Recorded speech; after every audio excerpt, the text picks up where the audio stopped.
आज हम लोग जो है एक्सरसाइज 1.2 क्लास 10 का जो मैथ है उसको शुरू करेंगे। तो हम इसमें देखेंगे कि किस तरह से मैथ इतनी आसानी से बनता है।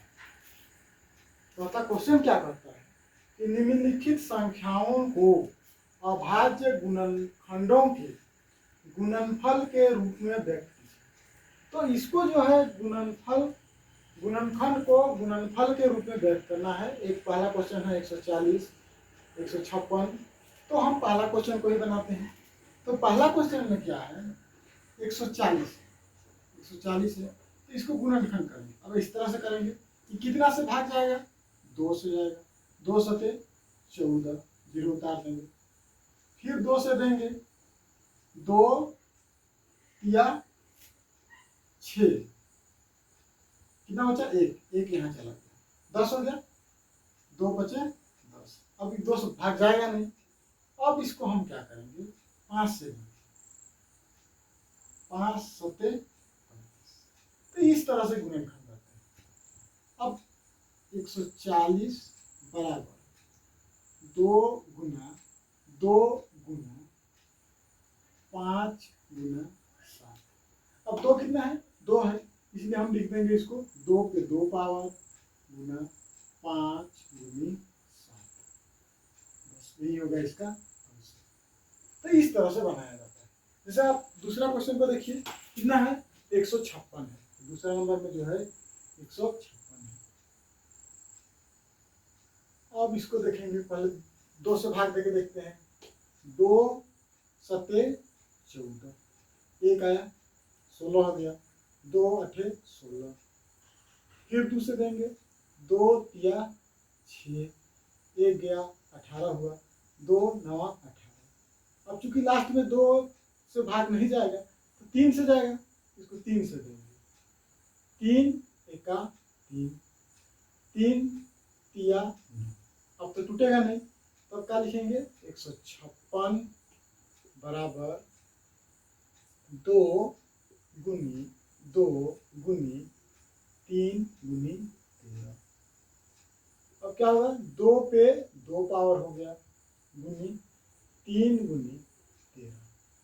ये होगा आंसर। ठीक है। तो इसी तरह से हम अब बनाएंगे तीसरा नंबर। तो तीसरा नंबर को बनाने के लिए क्या करेंगे,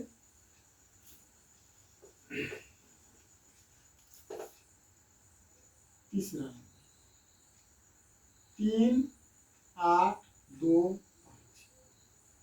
तो इसको हम देंगे, 5 है तो 5 से ही दीजिए। लास्ट में जितना रहता है कोशिश कीजिए। 5 है तो 5 से देंगे। 5 सते 35, कितना बचा, 3 यहाँ चला गया, हो गया 32। तो फिर 5 6 30। अब यहाँ कितना हुआ, 2 25 हो गया। तो 5 बचे 25। फिर 5 से दीजिए। 5 एका 5, 2 गया, हो गया 26। तो 5 बचे 25, यहाँ 1 गया, 15 हो गया। 5 दिया 15। अब कितना से जाएगा, ये 3 है तो 3 से दीजिए। 3 बचे 15, 3 एका 3। अब फिर 3 से दीजिए। 3 एका 3, 2 गया, 3 सते 21। तो हम लोग का हो गया 3 8 2 5 बराबर 5 गुनी 3 गुनी 17। अब 5 कितना है, 5 2 गो है तो 5 पावर 2। 3 कितना है, 2 गो है तो 3 का पावर 2 गुनी 17। इस तरह से बनाते हैं।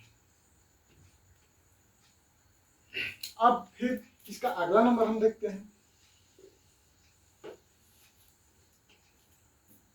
चौथा नंबर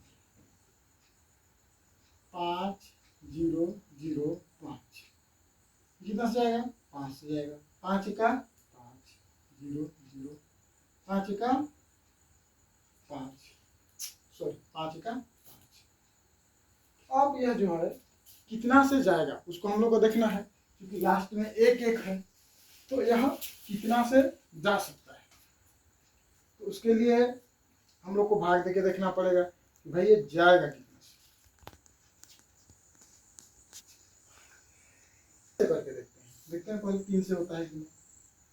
3 से करते हैं तो 3 तिया 9, 1 गया 10 हो गया, 3 तिया 9, तो यहाँ पर 2 हो गया। तो क्या 3 से जा रहा है? अगर नहीं जा रहा है तो 3 से भाग देके देख लेते हैं। 3 भागा 1 0 0 1, 3 से भाग देंगे तो 3 तिया 9, 1 उतरा 0, 3 से देंगे 3 तिया 9 1 0। अब जाएगा नहीं, इसलिए 3 से नहीं जाएगा। अब हम क्या करेंगे, इसको 7 से करके देखते हैं। 7 से करके देखते हैं, नहीं समझ में आ रहा है तो भाग देके देख लिया जाए। 1 0 1, 7 का 7 घटा देंगे 3 उतर गया, 7 का 7, 7 में 14, 7 21, 7 चौके 28, 2 1 उतार दी तो 7 किया 21, मतलब यह 7 से जाएगा। कितना हो जाएगा? 1 4 3। अब यह कितना से जा सकता है? तो उसके लिए हम लोग क्या करते हैं, 11 से जाएगा। ये देखिए 11 का 11, 3 गया 11 तिया, तब यही हो गया 5 0 0 5 बराबर 5 गुनी 7 गुनी 11 गुनी 13, यही हो जाएगा आपका। ठीक है, कोई दिक्कत है? अब आगे देखिए, आगे हम लास्ट वाला क्वेश्चन को देखते हैं।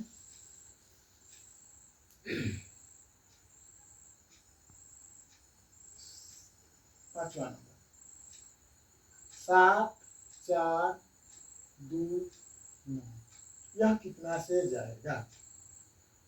तो हम लोग क्या करते हैं, इसको भाग देके देखते हैं यह कितना से जा सकता है। तो इसके लिए हम लोग क्या करें, 17 से करके देखते हैं। 7 4 2 9, 17 से भाग देके देखते हैं कितना देर में जाएगा ये। तो यदि आप 17 का पहाड़ा नहीं जानते तो गुना करके देखिए। 17 तिया 51 हो गया, 17 गुना 3 करते हैं 51, इससे बहुत कम हुआ तो 4 बेर करके देखते हैं। 7 चौके 28, हाथ में 2, 4 का 4 और 2 6, यानी कितना हो जाएगा? 4 बेर। 4 बेर गया तो हो गया। अब घटाइए 14, 14 में से 8 घटाएंगे तो हो जाएगा 6, अब उतारेंगे 2, अब 3 बार जाएगा। 17 तिया 51, अब घटाइए 1 1 9 को उतारिए। अब 17 9 कितना होता है? शायद गुना नहीं जान रहे पढ़ा तो गुना करके देखिए। 7 9 7 9 63, 9 का 9 और 7 6 15, ढेर ज़्यादा हो गया, इतना नहीं जाएगा। तब हम लोग क्या करेंगे, 7 बेर करके देखते हैं।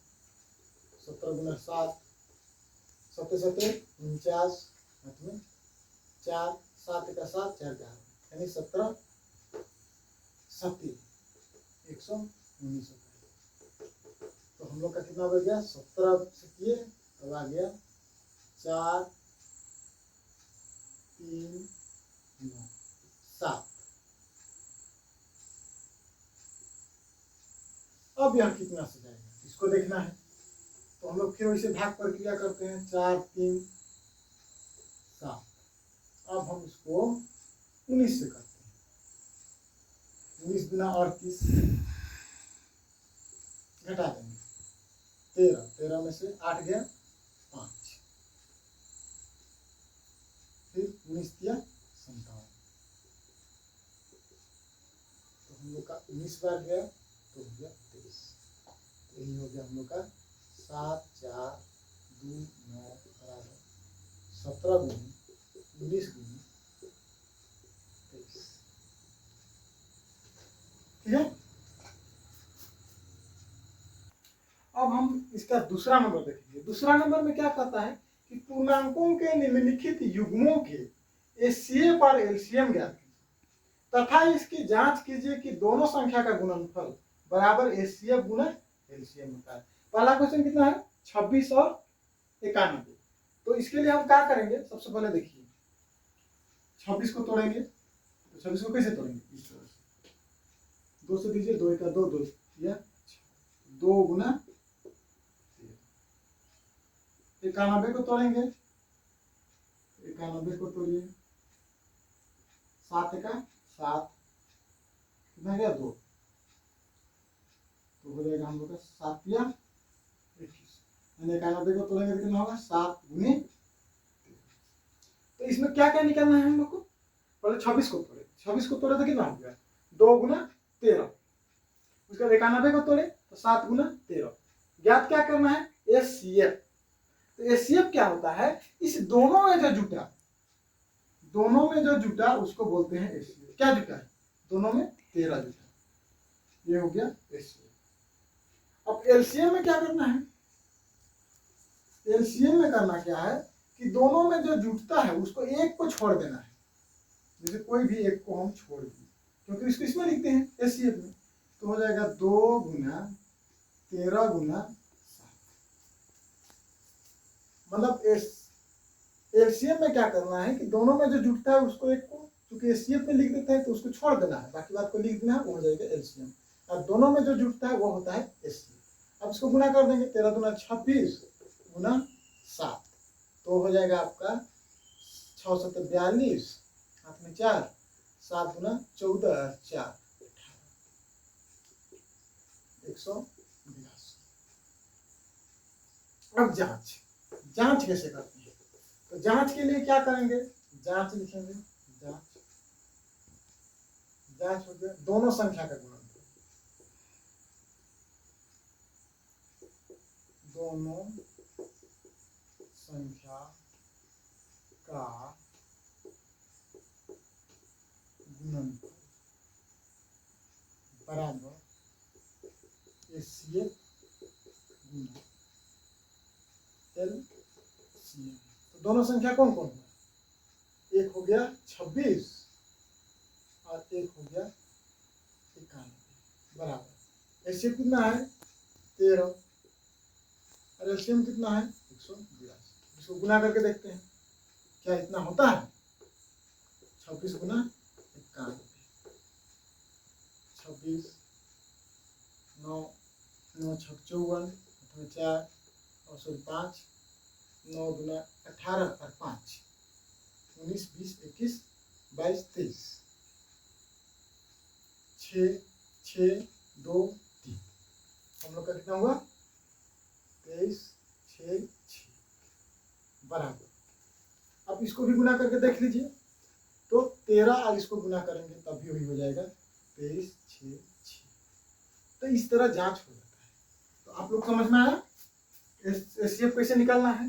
26 को तोड़े तो 2 गुना 13, 91 को तोड़े तो कितना हुआ 7 गुना 13, दोनों में जो जुटता है, जैसे 13 जुटा दोनों में, तो हो गया एचसीएफ। और एलसीएम क्यों हो गया, इसको हम लोग आंसर लिख देंगे, ये हो गया आंसर एक आंसर ये हो गया। तो एलसीएम में दोनों में जुटा उसको छोड़ देंगे, बाकी बात को लिख देंगे, जैसे 2 गुना 13 गुना 7 इसको लिख दिए, तीनों को गुना कर दिए, ये हो गया एलसीएम। अब जांच में क्या है, दोनों संख्याओं का गुणनफल बराबर एचसीएफ गुना एलसीएम। तो दोनों संख्या एक हो गया 26 और एक 91 बराबर एचसीएफ कितना हो गया 13, एलसीएम कितना हो गया 182। इसको गुना कर इतना हुआ, इसको गुना कर दिया इतना हुआ, दोनों बराबर हुआ, बस यही है।